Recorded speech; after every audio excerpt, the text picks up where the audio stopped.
অনেক চক্রান্ত হচ্ছে, অনেকে বিদেশ থেকে চক্রান্ত করছেন, এই দেশে একটা হানাহানির সুযোগ তৈরি করার চেষ্টা করছেন। এই সুযোগ আমরা দেব না। প্রিয় ভাইরা, আমি বক্তব্য লম্বা করব না, যেহেতু আজকে আমাদের চেয়ারম্যান সামনে আছেন। আমরা আশা করছি আল্লাহর অশেষ রহমতে তিনি দেশের প্রধানমন্ত্রী হবেন।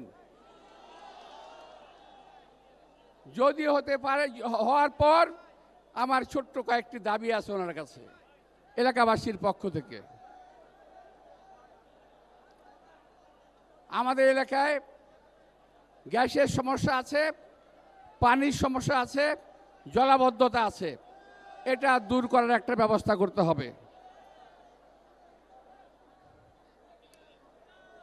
এলাকায় চেয়ারম্যান সাহেব এসে আমাকে বললেন, আপনার এখানে কোনো মাঠ নাই। সম্মানিত চেয়ারম্যান, আপনার কথা দুঃখের একটি কথা বলতে চাই।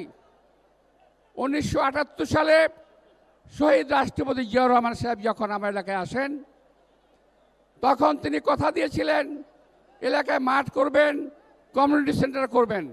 ওনার কথা উনি রক্ষা করেছিলেন। উনি কমিউনিটি সেন্টারের ব্যবস্থা করেছিলেন, উনি মাঠের ব্যবস্থা করেছিলেন। কিন্তু চক্রান্তকারীদের ষড়যন্ত্রে সেটা আমরা সফল করে উঠতে পারি নাই। আমাদের এলাকায় একটা কবরস্থানের সমস্যা ছিল। আজকে ভাই আপনি কথা বললে হবে কিভাবে? আপনাদের সমস্যা আমি চেয়ারম্যান সাহেবের কাছে তুলে ধরছি, আপনাদের বোঝা দরকার। আমার সেই এলাকার কবরস্থান করেছিলাম, সেই কবরস্থানটির মধ্যে সরকারি প্রতিষ্ঠানের বিল্ডিং করেছে। বাচ্চাদের খেলার মাঠ করেছিলাম, শিশু পার্ক করেছিলাম শহীদ রাষ্ট্রপতি জিয়াউর রহমানের সাহায্যে। সেখানে আজকে পুলিশের ক্যাম্প হয়েছে।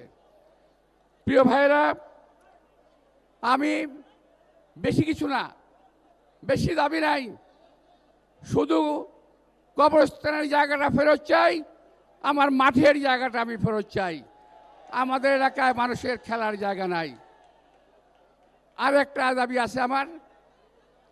এই এলাকার, আপনি হয়তো জানেন কিনা জানি না, আমার এলাকাটা স্কুলিং এরিয়া। সমস্ত ভালো ভালো স্কুল এবং কলেজ আমার এই এলাকার মধ্যে। রমনা, মতিঝিল, পল্টন, শাহবাগ সহ একটা স্কুলিং এরিয়া। এখানে বাচ্চাদের নেওয়ার জন্য আমার মা বোনরা আসেন। তাদের যে ছাউনি, সেই ছাউনিটা সুরক্ষিত নয় এবং সেখানে পর্যাপ্ত ব্যবস্থা নেই, পানি নাই, শৌচাগার নাই, অনেক কষ্ট হয়। আমি আশা করব যে আপনি আল্লাহ যদি ক্ষমতা নেন, ইনশাআল্লাহ এই সমস্যাগুলোর সমাধান করবেন।